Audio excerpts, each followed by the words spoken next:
The final foundation of Buenos Aires was carried out by Juan de Garay on the present Plaza de Mayo, which has always been the essential center of the country's public affairs. During the colonial period, Plaza de Mayo was the civic and commercial heart of the city, constantly transited by authorities, businessmen, military men, and common people. It was also the place where criminals condemned to death were killed, and during the civil wars, the official scenery for many public executions. At all times, Plaza de Mayo has been the venue of mass meetings and demonstrations to celebrate as well as to support or criticize governments of different political parties. The plaza, which covers 2 hectares, underwent several modifications over time. Its present design dates back to 1900, when it was remodeled by the landscape designer Carlos Tais. In its center stands the first monument ever erected in Argentina, the Pirámide de Mayo, the May Pyramid, built to commemorate the first anniversary of the May Revolution. Originally, it was a simple hollow obelisk, 15 meters high, crowned by a ball as shown in old engravings and watercolors. Its present appearance is the result of changes made in 1857. It is around 19 meters high and encloses the first pyramid from 1811. It is topped by the Statue of Liberty, which shows a quiet attitude and broken chains at her feet, but is ready for defense, with a lance in the right hand and a shield resting on the left. The other monument on the square is dedicated to General Manuel Belgrano, creator of the national flag. Its pedestal is united by a granite surface to the mast where the flag waves. When the sun sets, the flag is lowered by a group of soldiers from the historic regiment Granaderos a Caballo, which, as custodians of the President of the nation, are responsible for guarding the neighboring government house.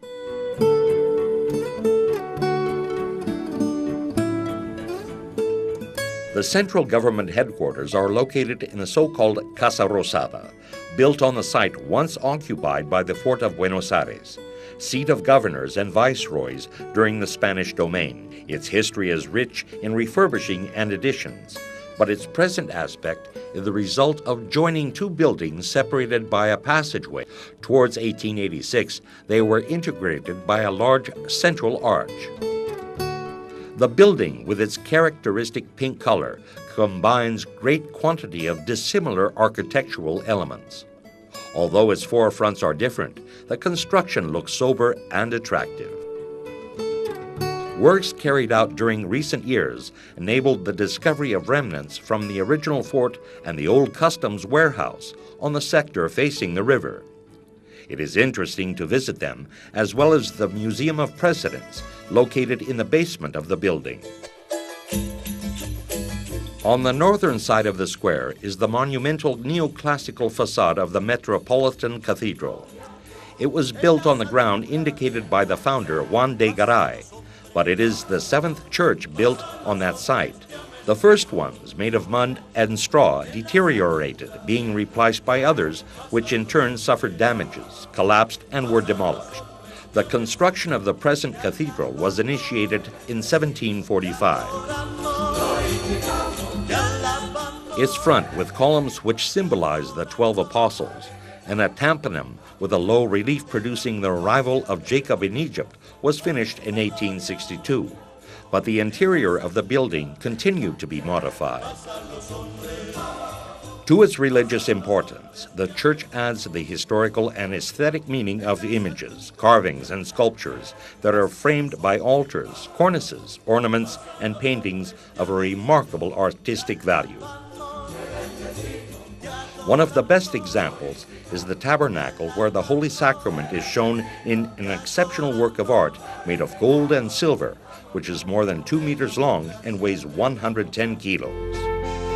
On the front of the cathedral, attention is drawn by the Great Burner, where a flame burns forever. It is a memorial in homage to the greatest hero of Argentina, General José de San Martín, whose remains are in a mausoleum located in the interior of the church, and to the unknown soldier of the independence.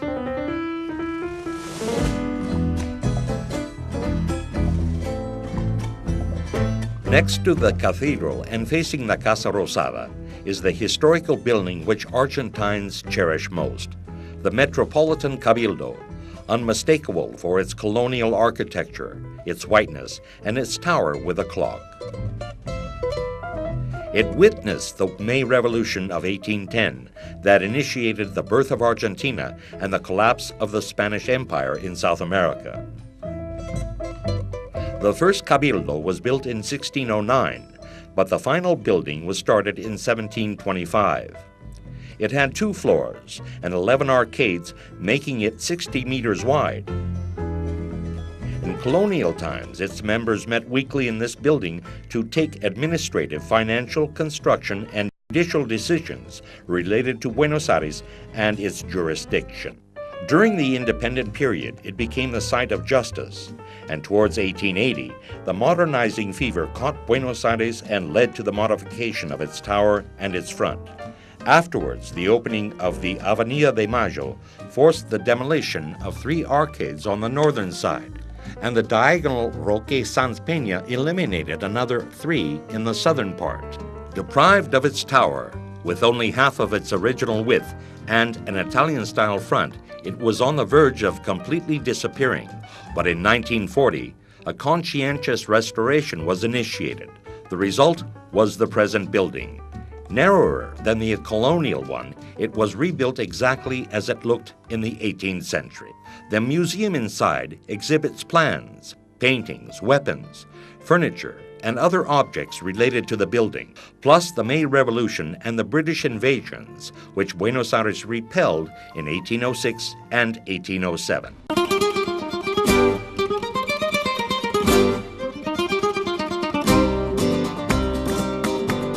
Avenida de Mayo is the first luxury Buenos Aires could afford. Its opening in 1889 marked the end of the colonial city and the birth of a cosmopolitan and prosperous metropolis that attracted numerous immigrants.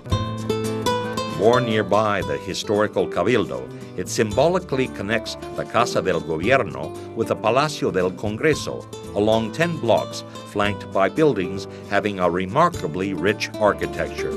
Since its inauguration, Avenida de Mayo has always been the place where elected presidents greet the people after assuming office, on their way from the National Congress to the Casa Rosada. The presence of enthusiastic crowds on such occasions has become customary. It also forms part of the itinerary followed by foreign authorities visiting the country. The tall buildings show the eclectic splendor of all styles, from the lively grace of Art Nouveau and the exuberance of the Italian Neo-Renaissance, to the geometric styles of Art Deco and the variances of Neoclassicism and Baroque. In its construction, a whole generation of professionals participated, mostly of European background. They applied the latest technologies of the time, characterized by the use of iron, electric power, and even elevators, together with the noble bronze and the traditional marble. Famous cafes and restaurants opened their doors, and top-level hotels, luxurious shops, and large stores prospered on both sides. At that time, Buenos Aires dreamt of becoming the Paris of South America. But Avenida de Mayo clearly reminds us of the Gran Via de Madrid. To walk along the avenue at leisure, observing details enables the visitor to appreciate facades of great ornamental richness. Sculptures, flower pot, atlantes, and caryatids supporting corbels and balconies, friezes decorated with angels and cherubs, or modillions and moldings full of female and male masks make the tour into an attractive experience. On the 800 block is the Gran Café Tortoni. Founded in 1848, it is the most antique cafe of Buenos Aires and the first one to have outdoor cafes in the summer. It is a traditional gathering place for artists, journalists, musicians, and writers, and its large room, decorated in the early century style, exhibits numerous pictures and paintings in honor of former customers. It centralizes a diverse cultural activity. Poetry readings as well as jazz and tango shows take place in the basement. Regarding buildings, very few stand out as much as the Barolo. The architectural mass is treated as if it were a piece of sculpture, rising on the Avenida with the grandeur of a fortress. Constructed in 1923, the 100-meter-high building was once the tallest in the city, with 24 floors, each with a different form. Its architect, Mario Palante from Milan, conceived all at monumental scale, as can be observed walking through the passage by which the Barolo connects Avenida de Mayo with the street Ippolito Yrigoyen. The passage has arcades covering 3 levels. From the vaults, engraved Latin aphorisms invite to reflection. The decorated floor has large glass flowers, and from the ceiling hangs a group of enormous chandeliers. Fantastic creatures sustain lamps of exuberant size. Talking about lights, however, nothing surpasses the enormous revolving beacon which crowns the building. 300,000 candles make it visible from Montevideo, Uruguay. The mass of the Barolo displays its sensual greatness at a short distance from the Plaza del Congreso. And when observed in detail, it is difficult not to get lost in the labyrinth drawn by its concrete curve.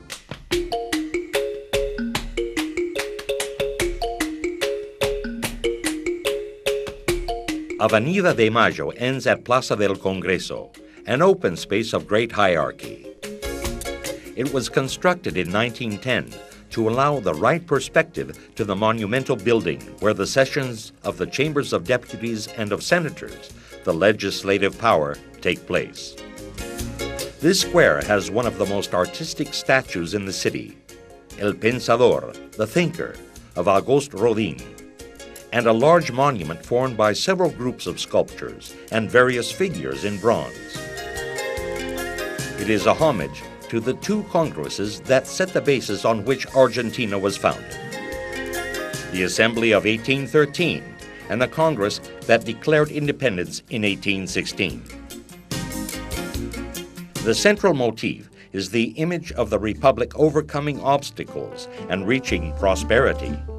It is accompanied by allegories of youth and genius, children rounds, and animal figures, especially condors, ready to initiate their majestic flight. All of them are distributed among grand stairs, columns, and balustrades. The group is complemented by a large fountain with a 4-horse carriage and the representation of rivers Paraná and Uruguay, pouring their waters into a pool. The whole environment is dominated by the Congress building, a clear combination of Greek and Roman styles, which began to be constructed in 1898 on a design by architect Victor Miano, rich in ornamental details of bronze, granite, and marble. Its majestic structure is crowned by a great dome built with engraved bronze. On the southern part of the Plaza de Mayo begin the neighborhoods of San Telmo and Montserrat. Limits once precise but have lost definition for the porteños of today, who gave them the generic name of Barrio Sur, the southern neighborhood. Since the colonial city was developed there, the area is the oldest of Buenos Aires, as evidenced by its old houses and numerous churches. The modern buildings have not diluted the ancient charm of the patios, the shadowy corridors, and the iron filigree of balconies. Many of those houses belonged to distinguished families until a terrible yellow fever epidemic, which devastated the city in 1871, provoked a massive exodus of the richest to the northern part of the city.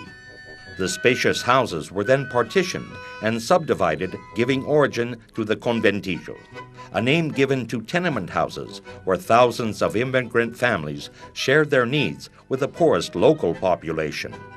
It was in that environment that the tango developed. The area constitutes today one of the most charming itineraries of the city, taking advantage of its old features, antique shops, restaurants, and tanguerias. San Telmo created an active nightlife. There are galleries entirely devoted to the sale of souvenirs, antiques, and curious objects. Every Sunday at the small Plaza do Orrego in the heart of San Telmo, there is a fascinating fair of antiques, curious objects, and artisan works, enriched by the presence of outdoor musicians and dancers who play and dance tango for local and foreign visitors.